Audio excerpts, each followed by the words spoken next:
E no Agricultura BR de hoje nós vamos saber um pouco a respeito das estimativas para a produção do setor sucroalcooleiro, produção de açúcar principalmente, que vem com perspectivas baixas. Você vai saber o que a Datagro aponta em torno desse levantamento. Tem ainda uma entrevista exclusiva com Alcides Torres, da Scott Consultoria, que fala em torno do que pode acontecer com o confinamento no Brasil e como que está o consumo de carnes no país, de acordo com a Scott. Durante o programa de hoje, eu trago alguns destaques a respeito da colheita de milho no estado do Paraná e, claro, mercado da soja aqui no Agricultura BR. Tem ainda mercado físico, mercado futuro e previsão do tempo. Começa agora o Agricultura BR.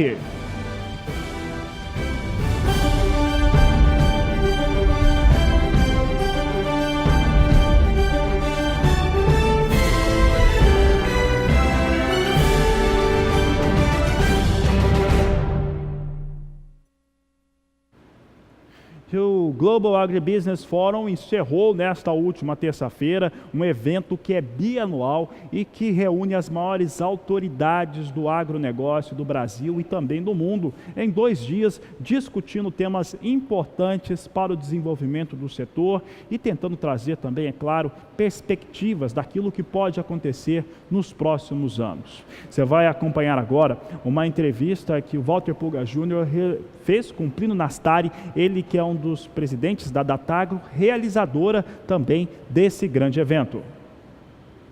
E uma das discussões acompanhadas durante a terça-feira foi a questão da bioeconomia, a integração entre alimento e energia. Quem está aqui comigo para falar sobre esse assunto é o Plínio Nastari, que é o presidente da Datagro, uma das organizadoras desse grande evento aqui em São Paulo. Um assunto totalmente atual, né, Plínio? Seja muito bem-vindo ao SBA. Muito obrigado, um prazer estar conversando aqui com vocês. Esse assunto ele é muito atual e a gente não poderia deixar de trazer ele aqui para o evento também, né? Foi trazido aí um debate muito importante hoje falando sobre a questão dos biocombustíveis e o senhor inclusive fez um comparativo aí do uso dos biocombustíveis comparando com o uso de carros elétricos. Eu gostaria que o senhor explanasse um pouco sobre isso, por favor. A mobilidade está caminhando para a direção de cada vez mais eficiência energética e eficiência ambiental. E há diferentes opções sobre a mesa. A maior parte delas relacionada na direção da eletrificação. No entanto, há vários tipos de eletrificação. A mais comum e que geralmente as pessoas associam a carro elétrico é a eletrificação com baterias. Mas há também outras formas. Você tem a eletrificação com biocombustíveis e você tem a eletrificação com hidrogênio. Qual que é o problema da bateria? É a baixa densidade energética da bateria. Então, a bateria hoje dos carros elétricos tem aproximadamente 130 watts-hora por quilo. Qual que é o sonho do setor de baterias para automóveis? É chegar em 330. Qual que é a densidade energética do etanol, que é um combustível líquido de alta densidade com baixa pegada de carbono? 6.200 watts-hora por quilo. Isso significa o quê? Você precisa de muita bateria para substituir um tanque de combustível líquido de baixa pegada de carbono, como o etanol. E isto é que faz o carro elétrico a bateria ser caro, isso faz com que comece a haver a necessidade de preocupação com a disponibilidade dos elementos que são utilizados para a bateria, o lítio, o cobalto, o cobre para a transmissão da energia. E por isso é que, na hora que se compara as emissões totais no ciclo de vida completo do poço à roda, do carro elétrico a bateria e do carro movido a biocombustível, o carro elétrico com biocombustível é muito mais eficiente do ponto de vista ambiental. Hoje o carro elétrico a bateria está emitindo em média 139 gramas de CO2 por quilômetro.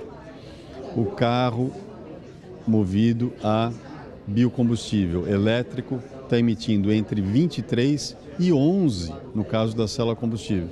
Então é muito menor e isto faz com que haja uma perspectiva de desenvolvimento de eletrificação com biocombustível. Infelizmente, o Brasil é um país muito rico, a nossa agricultura é extremamente diversificada e isso inclui também a cana-de-açúcar e o milho, que participa também dessa integração de combustível, né? Sim. Os biocombustíveis são entendidos como um todo, não é só o bioetanol, mas é também o biodiesel, o biogás, o biometano, o bioquerosene, e são esses biocombustíveis que podem, portanto, ter um protagonismo excepcional nesse movimento de maior busca de eficiência energética e eficiência ambiental. Tá certo, Plínio. Muito obrigada pela sua participação aqui. Um prazer recebê-lo. Parabéns pelo evento. Então, da 4ª edição do Global Agribusiness Forum de São Paulo, Sara Kirchhoff para o SBA. Aí a Sara Kirchhoff com o Plínio Nastari, tratando de um tema muito importante ainda durante essa edição e as edições do Agricultura BR dessa semana. Você vai conferir outras entrevistas exclusivas que nós trouxemos, que realizamos durante o GAF, o Global Agribusiness Forum, que aconteceu nesta última segunda e terça-feira em São Paulo.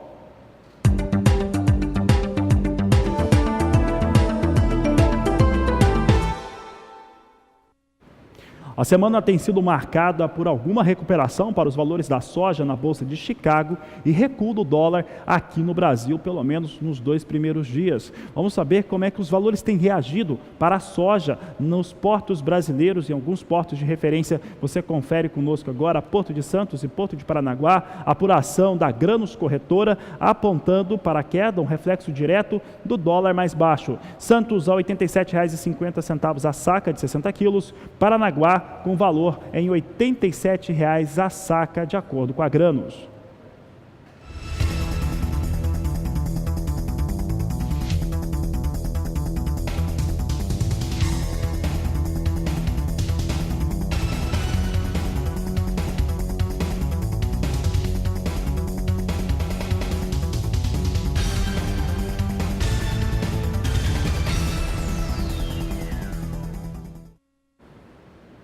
O mês de setembro está chegando e, com isso, o fim do vazio sanitário em diversos estados produtores de soja no Brasil. Com isso, há 2 preocupações. Uma delas é se os suplementos, os implementos necessários para o cultivo da soja vão chegar a tempo. Por conta do frete e também desse tabelamento, não está chegando não. Então a preocupação é alta por isso. A outra é aquela de sempre. O clima, como é que vai estar a situação climática para o período de cultivo ou quando se abrir essa situação do final do vazio sanitário da soja? Quem vai responder essas perguntas é Maria Clara. Boa tarde, Maria Clara.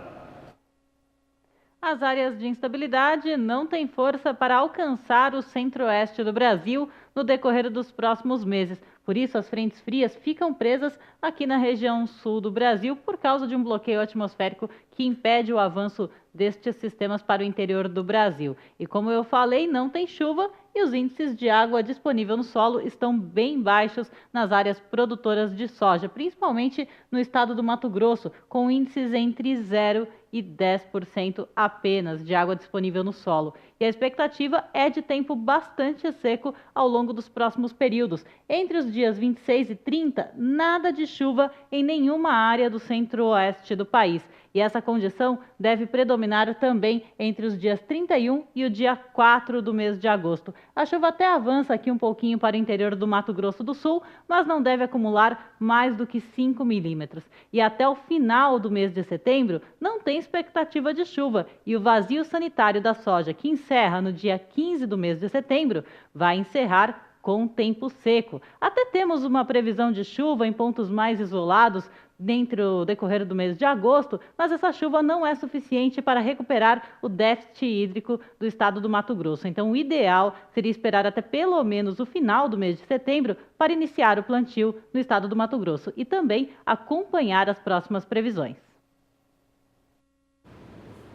Aí a Maria Clara trazendo as previsões para o centro-oeste brasileiro, principalmente por conta desse vazio sanitário, chegando ao fim no mês de setembro. Então, assim, muito de olho agora nos 3 estados do centro-oeste. Ali tem uma variação nos 3 estados entre o dia 15 ou o dia 30 encerra o vazio sanitário. Tem o estado do Paraná também, que tem um calendário bem parecido. Então, a Agricultura BR sempre trazendo essas pontuações para você que acompanha a nossa programação. Temos tido uma semana que tem acúmulos de elevação para os valores ou negócios com soja na Bolsa de Chicago. O setor ou a situação de conflito entre Estados Unidos e China, ela segue, ela continua expressiva, tendo impactos para os dois lados, mas por um outro lado, tem tido uma compra de soja, essa soja mais barata norte-americana, por diversos outros países. Isso tem aliviado um pouco a situação dos Estados Unidos e tem dado algum registro de elevação para os negócios em Chicago. Vamos saber se essa alta continua nesta quarta-feira. É o que você acompanha comigo agora, Mercado ao Vivo de Chicago. Temos aqui a Bolsa de Chicago hoje, praticamente na estabilidade, com um ligeiro recuo. Aqui vem com viés de queda, mas ainda assim perto da estabilidade. Posição de julho vem a $8,56 o bushel. Agosto, $8,61 por bushel. Setembro, $8,71. Janeiro, $8,81 por bushel. Tivemos uma elevação um pouco melhor para os negócios com soja no acumulado da semana. Hoje vem com viés de queda, mas muito próximo à estabilidade. Negócios, então, um pouco mais interessantes com soja na Bolsa norte-americana. Vamos saber como é que vem o dólar agora? O dólar vinha recuando durante o acumulado da semana. Vamos saber como é que ele vem neste momento. O dólar impacta direto no valor da soja aqui no Brasil e hoje vem com uma queda também, de novo. Hoje a R$ 3,70 mais 9. Vai perdendo aqui o dólar neste momento quase 1%, 0,9% de queda para a moeda norte-americana. Vem com queda mais uma vez, caindo agora para R$ 3,70 o dólar aqui no Brasil. E a Agricultura BR vai para um rápido intervalo comercial. Daqui a pouco nós vamos voltar trazendo para você algumas informações muito importantes para o seu negócio. Tem levantamento em torno da safra sucroalcooleira e também do açúcar realizado pela Datagro. Você tem ainda um destaque a respeito de como que podem ficar os confinamentos. Isso mexe com a demanda por milho no Brasil e também por gado magro. Daqui a pouco, dentro dessa análise feita pela Scott Consultoria, exclusiva aqui para o Canal do Boi, daqui a pouco você tem essas informações. Então, fique conosco, aproveite para mandar a sua mensagem no nosso WhatsApp. O número é 67996562266. Nós vamos para o intervalo e voltamos já. Eu sei que tem muita gente na nossa programação acompanhando o Canal do Boi, a Agricultura BR, esperando por esse momento. Então, ele chegou. Está na hora de você ter as informações do Manga Larga Marchador.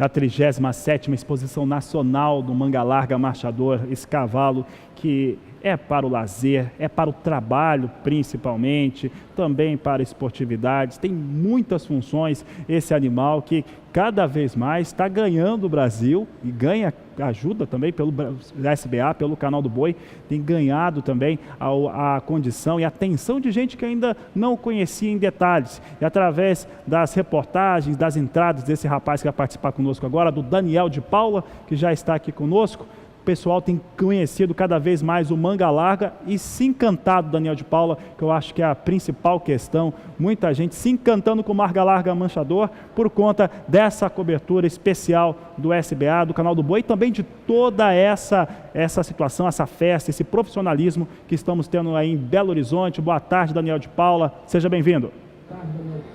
Muito obrigado, Fabiano. Você usou o termo perfeito para descrever isso tudo.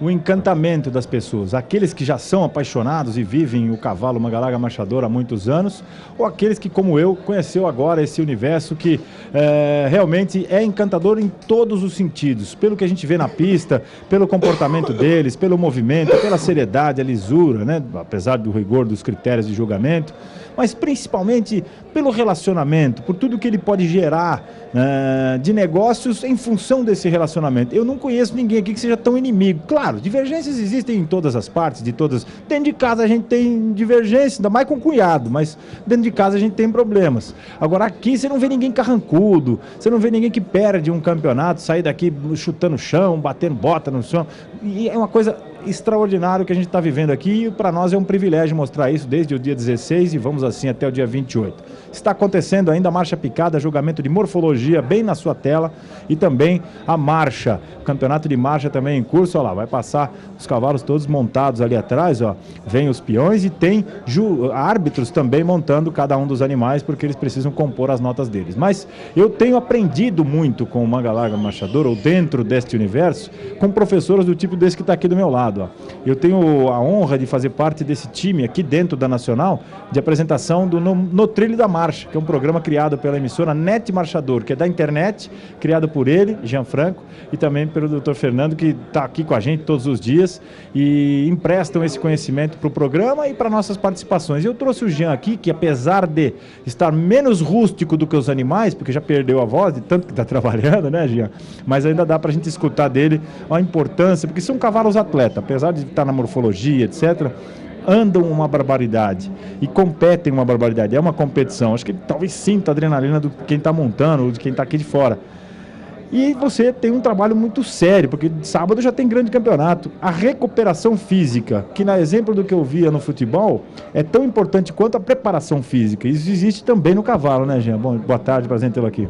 Boa tarde, telespectadores. Vamos desculpar a minha voz, vou dar uma tossida de vez em quando.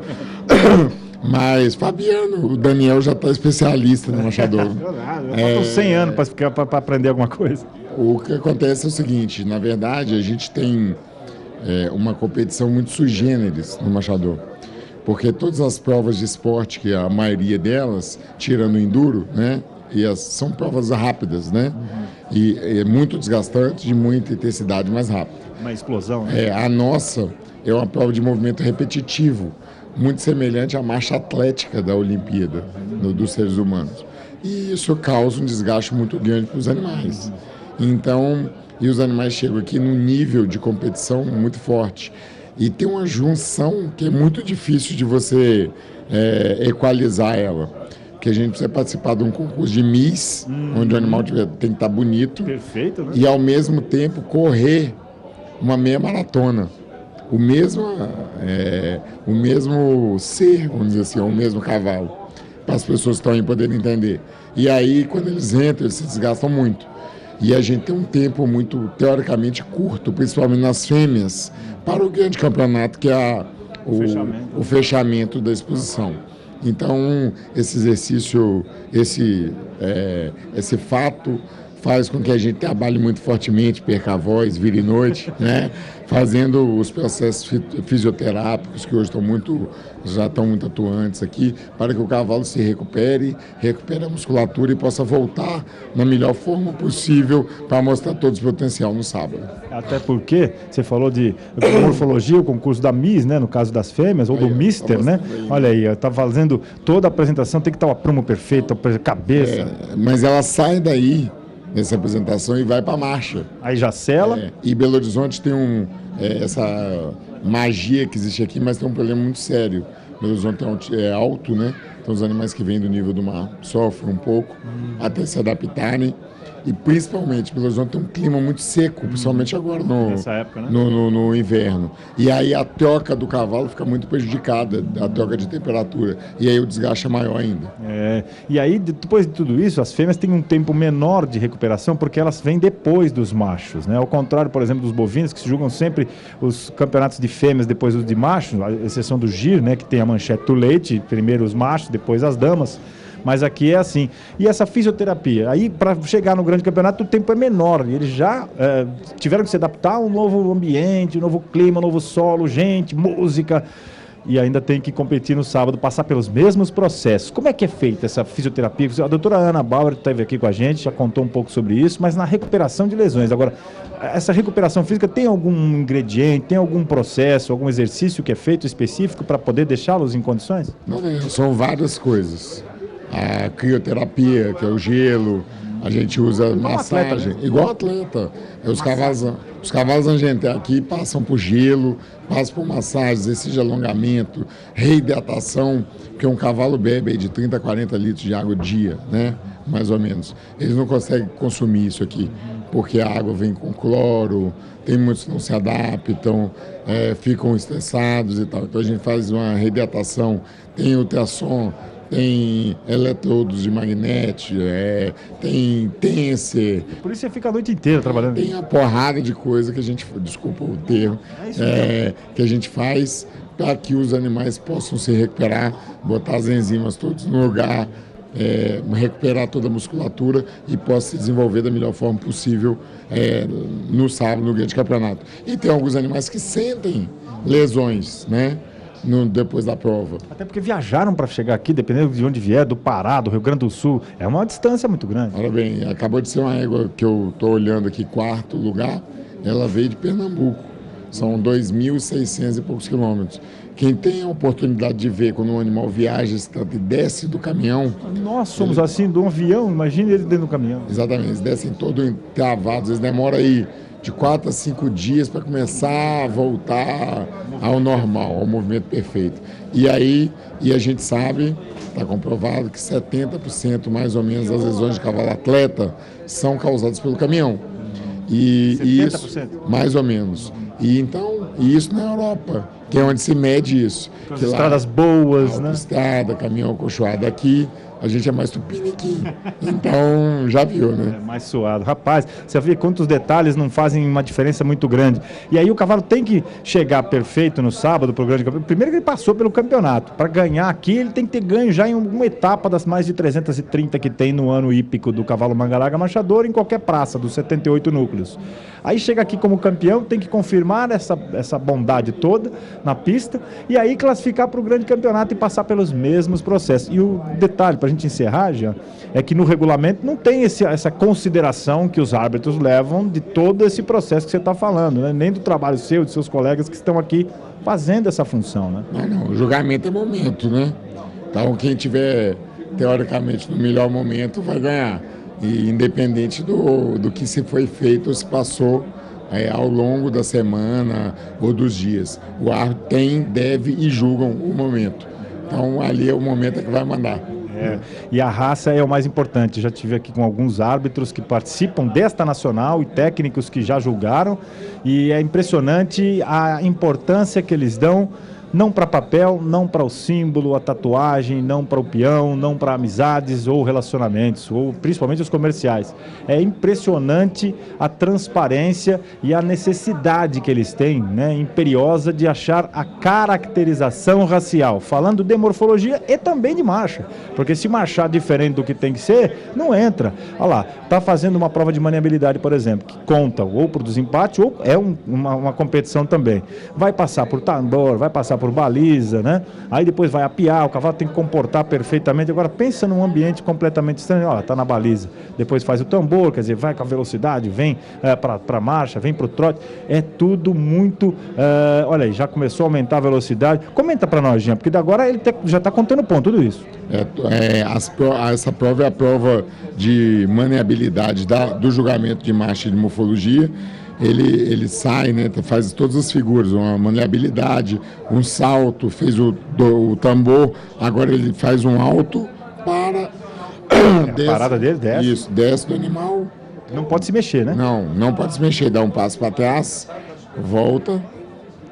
O cavalo olhou de lado também conta ou não conta? Não, só se ele sair do lugar. Aí, ó, ele tomou falta aí, né?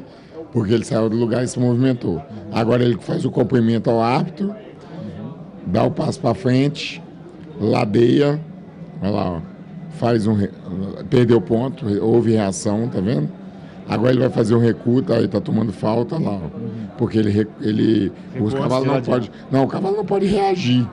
Agora, aí, ó, fez um recuo, na hora que entrou no recuo até bom, agora ele vai passar em rédea livre para finalizar a prova. Então, quer dizer, tudo que o cavalo precisa fazer no seu dia a dia. Abrir uma porteira, maniabilidade, saltar, troca rápida, sair uma novilha lá no passo, né? Tem que ir atrás. Sair, cercar o tambor, etc. E depois volta para casa relaxado no final do serviço. E o peão, que tiver montado, relaxado e confortável, porque realmente andar num animal desse representa muito. Até eu que tenho um problema de coluna L4, L5, aqui o Maranhão disse que me atormenta a barbaridade, ainda mais nessa época do ano, conseguiria montar facilmente. Bom, claro que ele vai aguentar essas arrobas aqui, mas isso é uma questão é questão de época do ano, viu, Jean? Cara, muito obrigado pela sua participação. Tive de trazê-lo aqui para falar sobre isso, principalmente por causa da sua audiência, viu, Fabiano? E também porque hoje talvez nós tenhamos o desfalque do Jean no Trilho da Marcha, às 4h30 da tarde, pelo canal do Boi, das 4h30 às 5 da tarde. Um programa sensacional que eu estou gostando demais de fazer.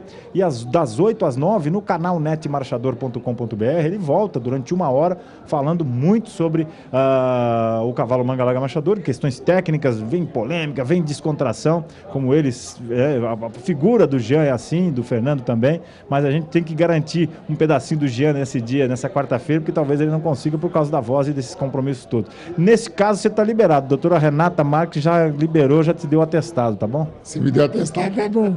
Vou falar nesse 4h30 para conseguir fazer o de 8 horas. A voz está difícil. Legal, vai lá, vai se recuperar, cara. Obrigado, recuperação física dos cavalos, que ele é o responsável, e a recuperação de voz dele, que tem um monte de gente. Mas a minha recuperação começa segunda-feira, pós-nacional. Se conseguir dormir, porque a adrenalina vai durar mais uns 2, 3 dias ainda. Obrigado, meu irmão. Valeu. O Jean Franco, que é essa simpatia de pessoa e um competentíssimo criador, um treinador, médico veterinário, recuperador físico dos animais. É uma figura muito importante aqui, muito querida por todos, por isso fizemos questão de trazê-lo aqui nesse horário de tanta audiência, Fabiano, que está acompanhando aqui na pista de julgamentos ainda, um solão batendo agora aqui no centro, aqui no Parque da Gameleira, né, em Belo Horizonte, e os cavalos estão ali marchando, competindo e se expondo aos juízes. Aos juízes não, aos árbitros, como eles são chamados aqui no Manga Larga Marchador. Fabiano.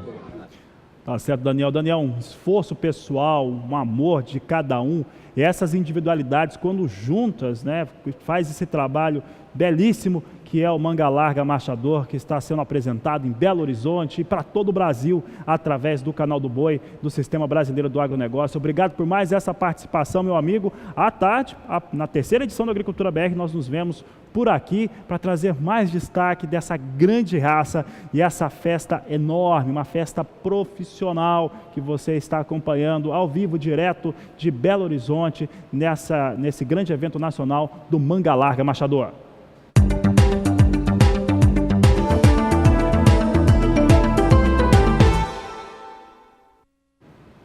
E de acordo com o Departamento de Economia Rural do Estado do Paraná, ligado à Secretaria de Agricultura Estadual, o Paraná já colheu o milho de segunda safra numa ordem de 14%. Isso dá cerca de 1.420.000 toneladas, de acordo com os dados que foram divulgados pelo órgão econômico rural da Secretaria de Agricultura. Veja comigo na tela como é que está a situação do Paraná, o segundo maior produtor de milho do país, e teve essa questão da seca atingindo algumas regiões, região oeste, principalmente norte do Paraná, com dificuldade climática, o que fez com que a produtividade caísse muito. Então, a segunda safra no Paraná vem assim: área total de cultivo de 2.100.000 hectares. Foram colhidas 14% ou retirado dos campos 1.420.000 toneladas que foram retirados de lá. A expectativa é que o Paraná tenha uma produção de 9.260.000 toneladas de milho por lá, em segunda safra. Um número bem mais baixo do que aqueles que nos habituamos a ver no Paraná, lá acima de 10,5, 11, 12 milhões na segunda safra. Portanto, é realmente uma produção menor, produtividade extremamente afetada por conta dos fatores ligados a clima. Vamos saber da condição de lavoura? A condição de lavoura já mostra um pouco, né, resume um pouco daquilo que eu estou dizendo e como o clima afetou as áreas de produção de milho. Pode colocar na tela, porque você vai ver que as áreas no Paraná ficam da seguinte forma: 26% em boas condições, milho segunda safra, 50% em condições médias, e olha as condições ruins. Milho em condição ruim, as áreas em condições ruins com milho no Paraná são de 24%. Essa é uma situação um pouco incomum quando falamos das áreas de produção paranaense em segunda safra. Normalmente nós vemos um número ali que chega a 7, 8% nas condições ruins. Este ano chega a 24% e isso exemplifica um pouco do que vem acontecendo por lá. Vamos saber agora como é que vem o fator climático para o estado do Paraná. O pessoal está trabalhando no campo, está colhendo, e a Maria Clara explica como é que vem a previsão do tempo para lá. Os produtores de milho do Paraná, que tiveram prejuízos por causa da falta de chuva no período ideal, agora se sentem beneficiados com este tempo mais seco no estado paranaense. Não há expectativa de chuva nas áreas que estão colhendo, principalmente oeste e norte do estado. Os índices de umidade do solo seguem mais elevados apenas aqui na divisa com o estado de Santa Catarina, na metade mais ao norte do estado do Paraná, que é uma área que se comporta muito parecido com o sudeste do Brasil. Os índices estão baixos e a expectativa é de pouca chuva ao longo dos próximos dias. No período que vai de 26 a 30 do mês de julho, o tempo vai continuar seco na maior parte do Paraná. E se chover, é algo bem isolado, apenas na região central e na faixa leste, com acumulados que ficam entre 5 e 15 milímetros. Já para a segunda pêntada, o período que vai do dia 31 ao dia 4 do mês de agosto, a chuva até se espalha pelo estado paranaense, mas não prejudica as áreas de colheita do milho.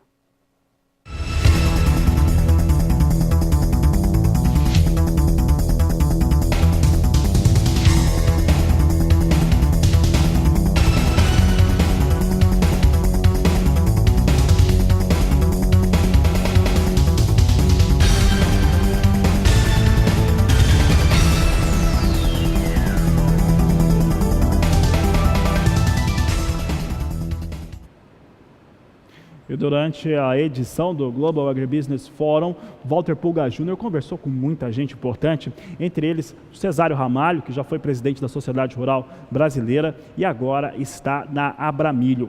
E eles falaram a respeito de uma aliança muito importante, uma aliança estratégica entre Estados Unidos, Brasil e Argentina. Acompanhe.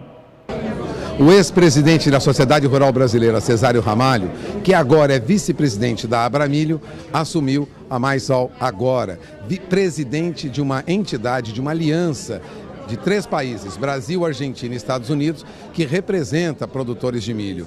Bom, eu tenho aqui ao meu lado o Cesário Ramalho, que vai explicar a importância dessa entidade, dessa aliança que envolve 3 países. Então, Cesário, qual é a importância de ter uma aliança como essa? Olha, eu acho que isso daí é uma glória para o agricultor brasileiro, para o produtor rural brasileiro. Eu sou isso, eu fiquei muito feliz com isso. Casualmente, eu fui indicado pela Abramilho, o presidente da nossa Abramilho é o Alisson Paulinelli, uma pessoa de reconhecimento internacional. E nós temos essa aliança com os americanos e com a Argentina. Então me indicaram. Sou eu, mas podia ser uma outra pessoa também, temos vários aí que poderiam ocupar, mas o mais importante disso tudo é o reconhecimento do produtor rural brasileiro, é o reconhecimento da capacidade e eficiência do produtor rural brasileiro, é o reconhecimento da responsabilidade com que nós produzimos. O país Brasil, nesse momento, atravessando tanta dificuldade, tanta gente reclamando, quase que a unanimidade do nosso país está inseguro, está, sei lá, meio triste, preocupado com os rumos que nós vamos tomar, não é? Você tem um evento desse. Significa que tem setores no país, que é o campo principalmente, não é, que trabalham corretamente, trabalham dentro das regras não brasileiras, não só brasileiras, mas as regras internacionais, porque do milho que nós produzimos hoje, no ano passado, nós produzimos 97 milhões de toneladas. 30 milhões de toneladas nós exportamos para os mais variados países, como o Vietnã, algum país da Europa, da África e tal. Então nós temos um produto reconhecido. Junto com isso, o milho nosso manda os frangos para fora, porque nós somos o maior exportador de frango do mundo. Então o milho tem uma importância colossal. Essa entidade, a MyHal, ela vai trabalhar e vai batalhar pelo reconhecimento da biotecnologia. Existem ainda países em que os ambientalistas são muito fortes lá, são demagogos, né? E procuram trabalhar com ideologia, trabalham com ideologia, e ficam fazendo restrições a esse produto da biotecnologia. Se não tiver biotecnologia, o mundo não vai comer, simplesmente isso. Então, o que a Maisal faz, o que ela vem fazendo, eu hoje herdei a presidência da Pamela Johnson, que é uma grande agricultora americana, fazendeira de Iowa, né, que passou a presidência para nós hoje e que ela vem nesse trabalho. Então, ampliar os mercados do milho e sempre trabalhando a biotecnologia, porque os eventos de milhos, soja, algodão, etc., eles estão sempre sendo pesquisados e sempre tem um evento novo e eles precisam ser aprovados. A China demora 2 anos, 3 anos para aprovar um produto novo. Então nós precisamos trabalhar a China, por exemplo, para que ela acelere o reconhecimento desses novos produtos. Assim como os Estados Unidos têm dificuldade, o Brasil também, mas então é trabalhar nesse sentido. Mercados livres, transparentes, sem intervenções e a biotecnologia. Tá, o Cesário Ramalho com Walter Puga Júnior falando a respeito dessa aliança para o milho entre Argentina, Estados Unidos e Brasil. Daqui a pouco nós trazemos mais entrevistas exclusivas que realizamos durante esse grande evento em São Paulo e você vai saber de um grande leilão também, um leilão que vai trazer oportunidades, tanto para produtores rurais quanto para investidores. Daqui a pouco na Agricultura BR esclareço um pouco essa situação e enquanto nós vamos para o intervalo, você aproveita para mandar o WhatsApp aqui, mensagem, foto, vídeo, aqui para o nosso número 67996562266, mas eu convido você também a acessar o nosso portal sba1.com. Você tem lá tudo o que você precisa saber, agenda de bons negócios, análises agrícolas, tem previsão do tempo e muito mais. Então acesse sba1.com. Nós vamos para o intervalo e voltamos já. E olha, durante essa festa fantástica do Manga Larga Marchador, muita gente tem ido por lá, produtores de outras culturas, conhecendo o Manga Larga e também apresentando um pouco dos seus produtos. É o caso de representantes da Emater que estiveram no Parque da Gameleira, em Belo Horizonte, e conversaram com o Daniel de Paula sobre a produção de café.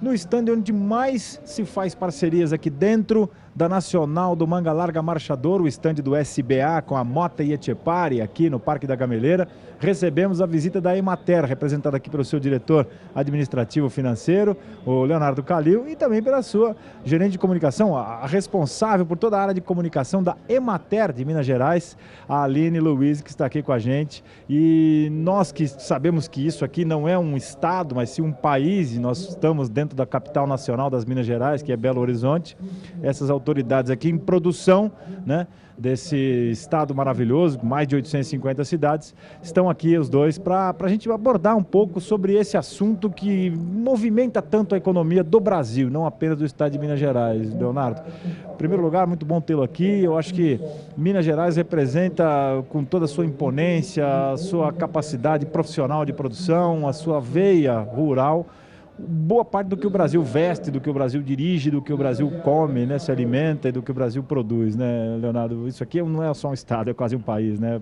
Prazer em tê-lo aqui. Obrigado pela oportunidade, a gente agradece estar aqui, poder falar um pouco da Minas Gerais.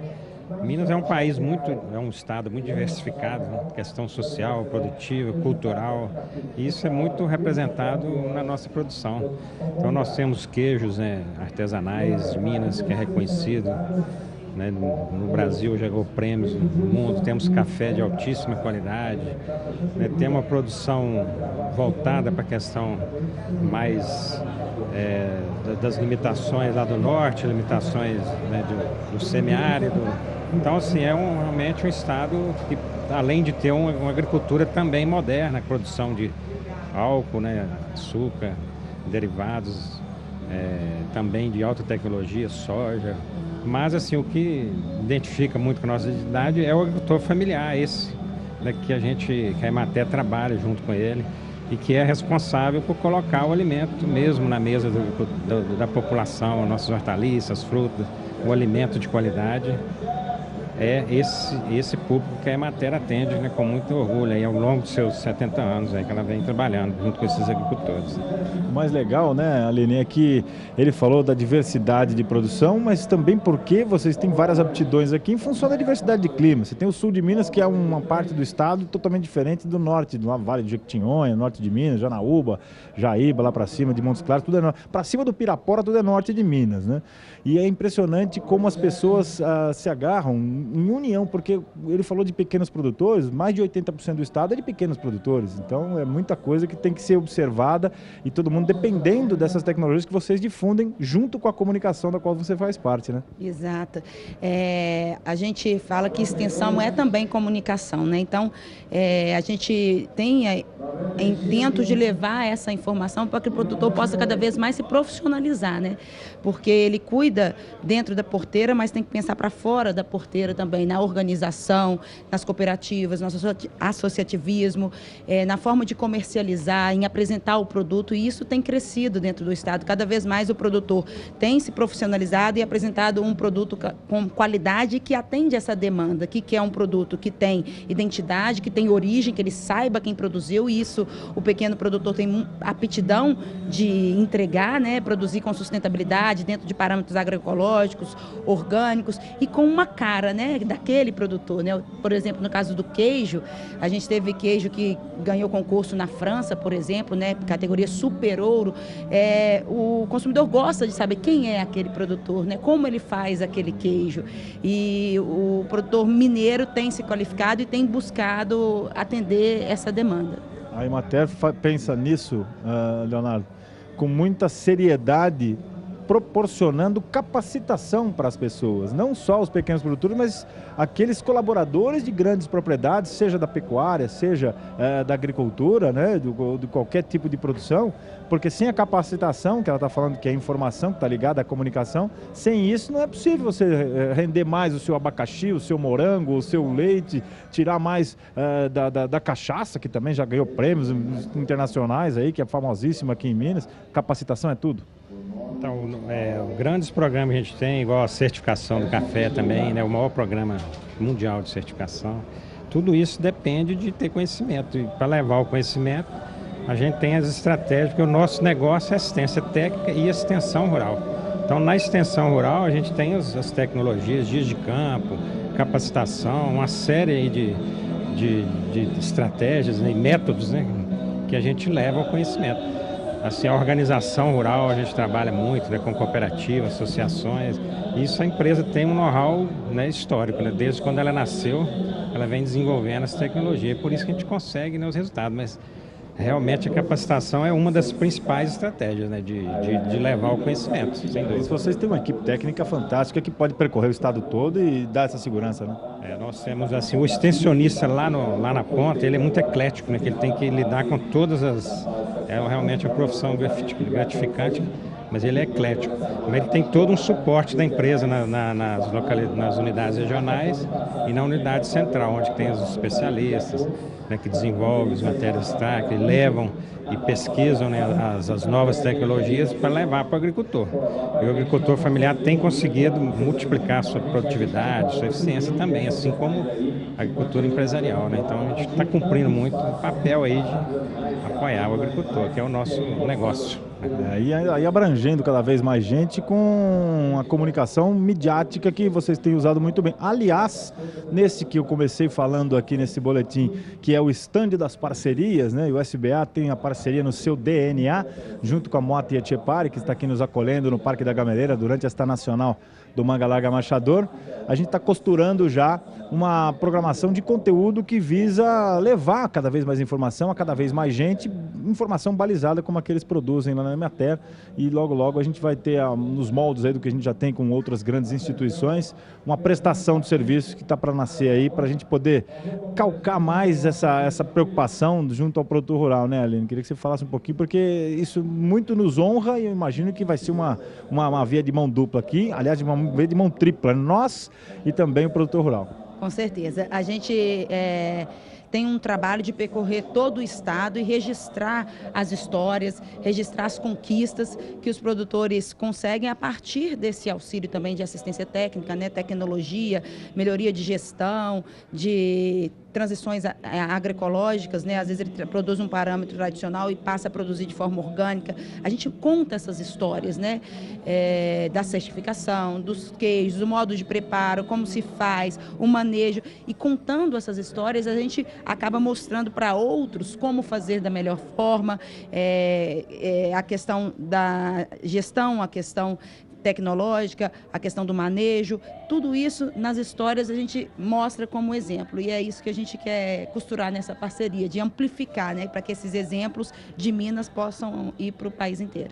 O trabalho deles vai chegar no campo, vai aperfeiçoar a produção de quem quer que seja, do tamanho que seja o produtor aqui de Minas Gerais, e essa profissionalização vai virar pauta para que a gente possa mostrar isso e dar exemplos, que é o mais importante, a gente dar exemplos para que as pessoas sigam e cada vez mais movimentem essa roda gigante chamada agronegócio, principalmente aqui do estado das Minas Gerais. Vou agradecer demais a presença da Aline Luiz, que é minha colega também e responde pela área de comunicação da Emater de Minas Gerais, que foi representada aqui pelo superintendente, o diretor administrativo financeiro, Leonardo Calil, a quem eu também agradeço bastante. E agora nós vamos curtir um pouquinho mais aqui do cavalo Manga Larga Machador, que é a ferramenta para mexer tudo isso daí. Não existe nenhuma fazenda, um sítio, uma chácara sem um cavalo. Se for Manga Larga Machador, tá aqui, estão aqui os melhores do Brasil, indiscutivelmente. Daniel de Paula para o SBA.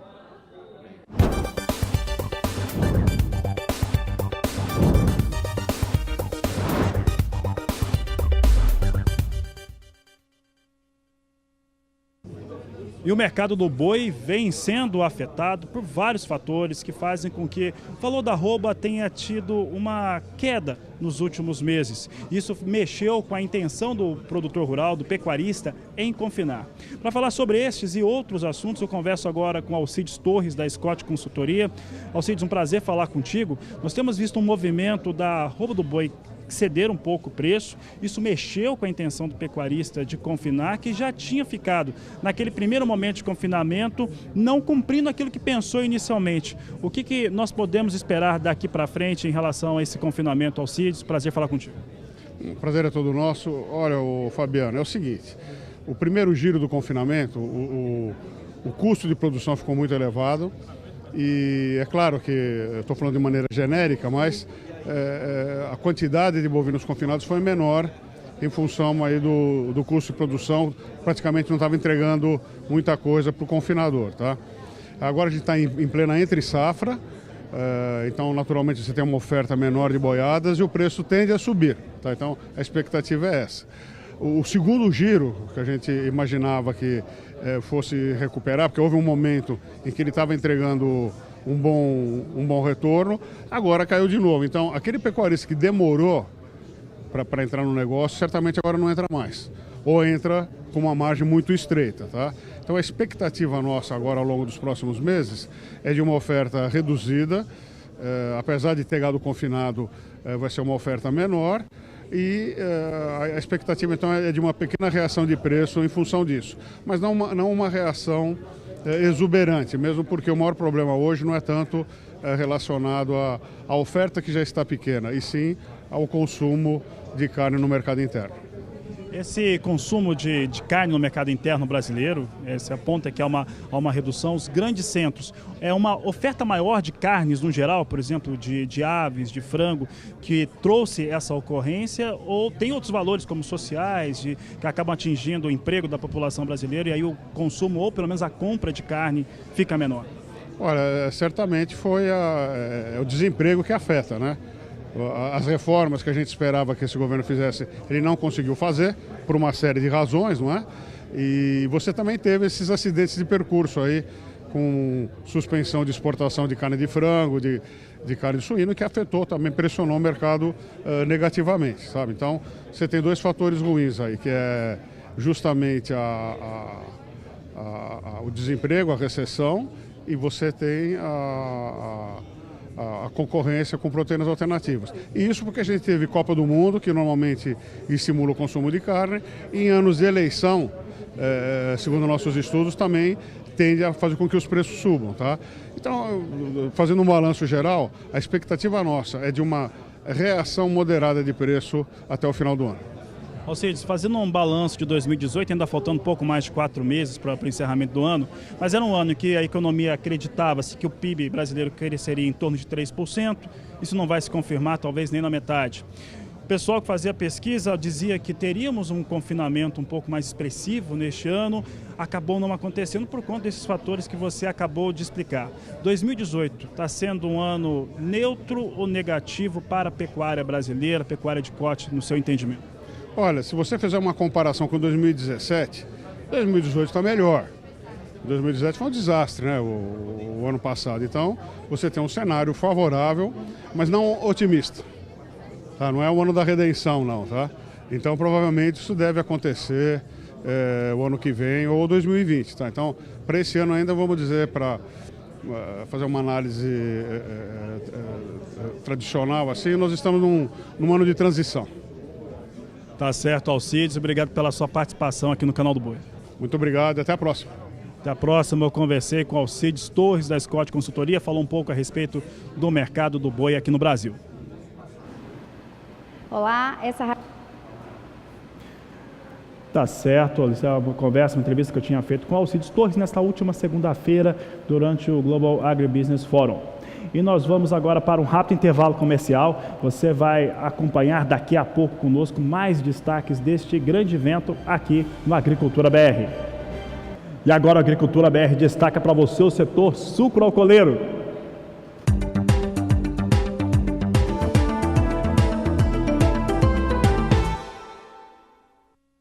E a Datagro trouxe mais um levantamento mostrando que a produção de açúcar no Brasil deve ter mesmo uma redução. Para a expectativa de produção na campanha 2018-2019, uma safra que iniciou em abril, agora a estimativa fica pouco acima de 28 milhões de toneladas de produção do adoçante. É o que você confere comigo agora na tela. Veja como é que está a produção de açúcar. Você vê que agora em julho chega a 28 milhões e 200 mil toneladas. Em junho, um mês antes, era 29 milhões e 50 mil toneladas. Portanto, vai caindo a expectativa de produção de açúcar no Brasil.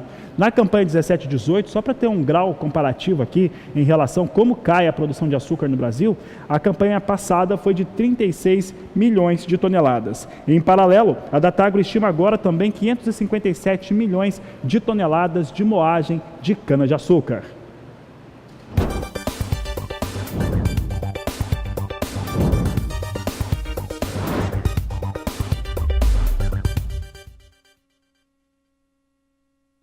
O estado do Mato Grosso é o maior produtor de soja e milho do país, de algodão também.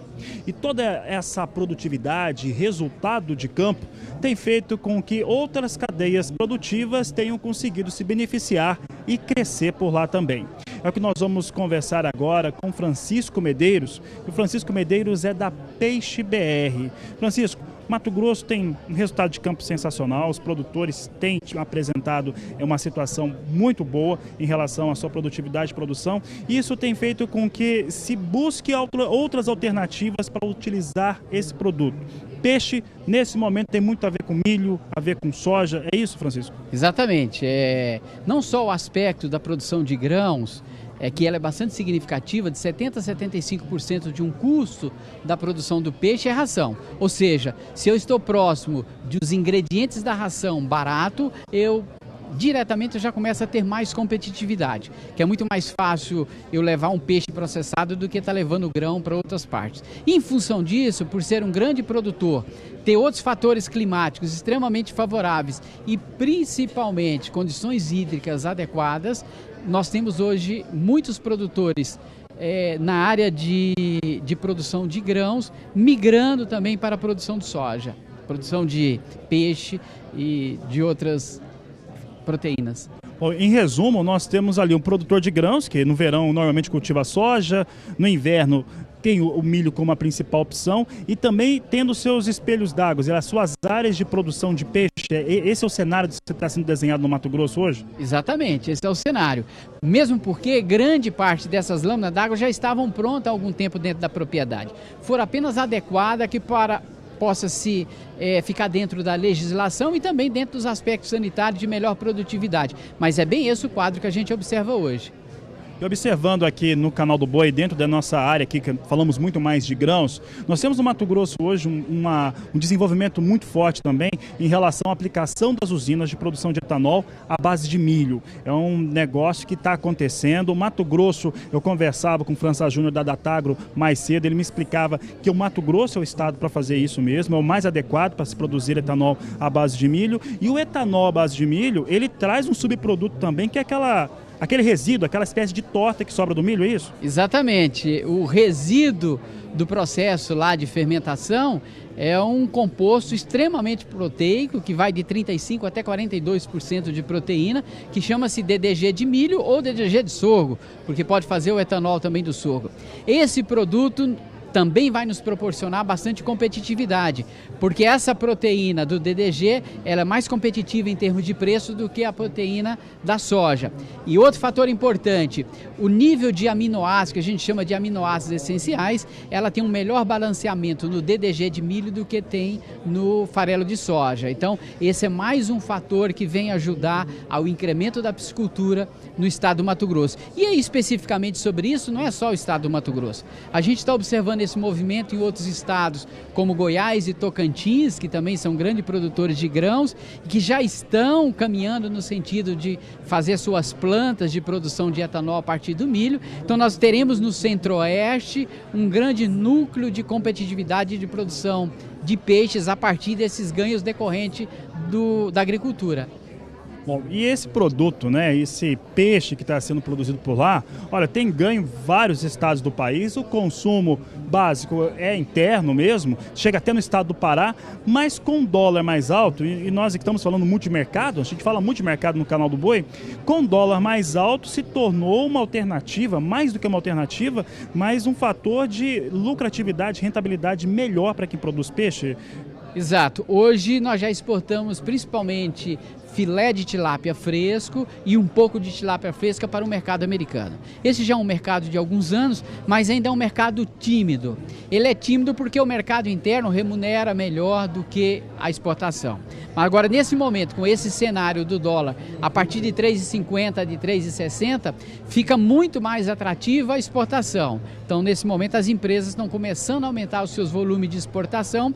Para esse produto, nossos concorrentes diretos são países como a Colômbia, Honduras, Costa Rica, México, né? Equador, e agora a gente começa a ganhar competitividade em função do dólar. Tende a aumentar a nossa fatia de exportação e principalmente a nossa, como diz assim, a nossa participação no mercado americano de tilápia, porque esse é o produto que a gente exporta. Tá certo, Francisco Medeiros, quero agradecer a sua participação aqui no Canal do Boi. Eu que agradeço e esperamos cada dia mais a gente trazer boas notícias. Tá certo, falei com o Francisco Medeiros da Peixe BR, explicando um pouco a respeito de como que esse trabalho está sendo feito no Mato Grosso, agricultores, produtores rurais, investindo também na piscicultura. Você acompanhou agora a entrevista que realizamos a respeito da Peixe BR, essa iniciativa de agricultores que estão produzindo peixe, piscicultura no estado do Mato Grosso. E agora eu falo sobre bons negócios, sabe por quê? No dia 7 de agosto acontece um leilão judicial com propriedades rurais, com áreas que serão colocadas à disposição no leilão judicial Simbal. Você vai conhecer agora um pouco dessas propriedades na reportagem de Valdir Pacheco.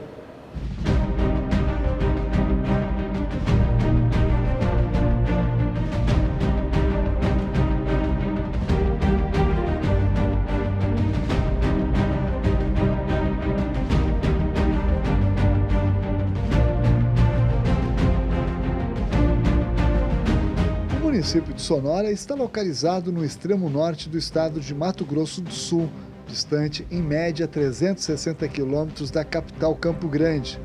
Sonora é um importante polo de produção agropecuária. O município está em plena colheita da cana-de-açúcar e milho segunda safra.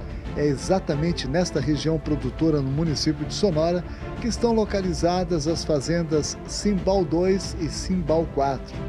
Na rodovia MS 213, que inicia na margem direita da BR-163, local muito conhecido como Sete Placas. Este entroncamento está distante 6 quilômetros antes de chegar na cidade de Sonora. Estas duas fazendas irão a leilão público judicial. A área da fazenda Cimbal 2 tem 2.825 hectares, com mata nativa com nascente de água, um bem precioso que permite a exploração da integração lavoura-pecuária. A Cimbal 2 está distante 65 quilômetros da BR-163. A área da fazenda Cimbal 4 está distante 100 quilômetros da BR-163, numa área de 8.583 hectares, também própria para a integração lavoura e pecuária. O leilão das duas áreas será simultâneo e será realizado pela JE Leilões no dia 7 de agosto de 2018, às 13h30, horário de Brasília, pela primeira vara civil de Arapongas, Paraná, de forma presencial. O leilão público de diversos bens se realizará no átrio do edifício do Fórum, situado à Rua Ibis 888, centro de Arapongas, no Paraná. Tá aí, não perca esta oportunidade de investir no agronegócio no norte do estado do Mato Grosso do Sul, onde os valores estão bem abaixo dos valores de mercado e a possibilidade de parcelamento nas seguintes condições: 40% de entrada e o saldo em até 36 vezes. Reafirmando, o leilão presencial será agora no dia 7 de agosto de 2018, às 13h30, horário de Brasília, no saguão do edifício do Fórum de Arapongas, no estado do Paraná. E o mais interessante, os bens leiloados estão livres de quaisquer ônus e com toda a garantia jurídica. Se você quiser mais informações, acesse o endereço eletrônico que aparece na sua tela, jeleilões.com.br, ou pelos telefones 0 operadora 43 3025 2288 ou 99137 2288. Está aí uma oportunidade importante. Se você quiser saber mais, acesse ali o portal da Leiloeira, acesse também o portal do Sistema Brasileiro do Agronegócio. Durante as edições do Agricultura BR, toda a programação, você vai ter todos os destaques a respeito de mais um grande leilão, mais uma grande oportunidade para produtores rurais e investidores. Nós vamos para o intervalo e voltamos já. Durante o Global Agribusiness Forum, muitas empresas participaram, empresas importantes para o agronegócio nacional e internacional. E algumas delas apresentaram soluções importantes, como você vai ver agora com Walter Pulga Júnior. E aqui no Fórum Global de Agronegócios, em São Paulo, diferentes áreas que se envolvem com agronegócio estão presentes, até leiloeiros. E entre eles, o Eric Teles. Eric Teles, que vai comentar agora sobre a importância dos leilões no agronegócio, coisa recente dos últimos anos. Eric, você assistiu, como os leiloeiros assistem, a chegada dos leilões de áreas agrícolas, de produtos agrícolas, muito comum. Para quem é leiloeiro oficial como você, trabalha diretamente ligado à justiça, é uma perspectiva diferente do que tínhamos no passado? Sim, com certeza, Pulga. Na verdade, com o advento da internet, canais de comunicação, inclusive o próprio canal do Boi, a gente tem um grande papel sendo desempenhado na divulgação. Transparência, celeridade, um maior alcance nos interessados, a gente pode destacar. E nós percebemos nesse cenário uma economia hoje muito mais diferente e um setor também muito mais dinâmico. O setor agro é um setor muito mais aberto, o mundo está de olho no Brasil e é extremamente importante podermos contar com esse tipo de canal de comunicação. Hoje, no segmento de grandes ativos, e aí nesse cenário especial, o setor agro, nós temos um impacto muito profundo na economia. Especialmente bancos, financeiras, o segmento financeiro de dar todo o suporte de ativos financeiros para essas empresas é especialmente apoiado no sistema de leilão, porque o leilão é a recuperação desse crédito. Então, se você tem uma oferta de crédito, essa oferta de crédito ela está assegurada em garantias. Então, é um segmento extremamente importante para a perenidade dessas linhas de crédito. Antigamente nós tínhamos leilões tradicionais com editais afixados em fórum. Hoje isso tudo mudou. A internet chegou e a televisão também. para o leiloeiro tradicional, é uma surpresa? De certa forma, sim, Pulga, mas eu digo de certa forma porque a tecnologia avançou no tempo juntamente com a informação. E hoje o leiloeiro e todos os profissionais, inclusive a sua televisão, os profissionais que estão aqui hoje que não se atualizam, ficaram para trás, ficaram obsoletos. Então a gente tem que acompanhar esse cenário para dar todo o suporte. Por exemplo, hoje quando nós negociamos um ativo, nós não simplesmente colocamos lá no meu site como uma vitrine de negócio. É muito mais do que isso. Você tem que entender a capacidade produtiva, a capacidade de crescimento, se aquela avaliação foi bem feita. Então é algo muito mais profundo. Visitar investidores dentro do mercado, daquele mercado local, da cidade, do estado, do país e de repente até fora do país divulgando esses ativos. É algo muito, aliás, completamente diferente.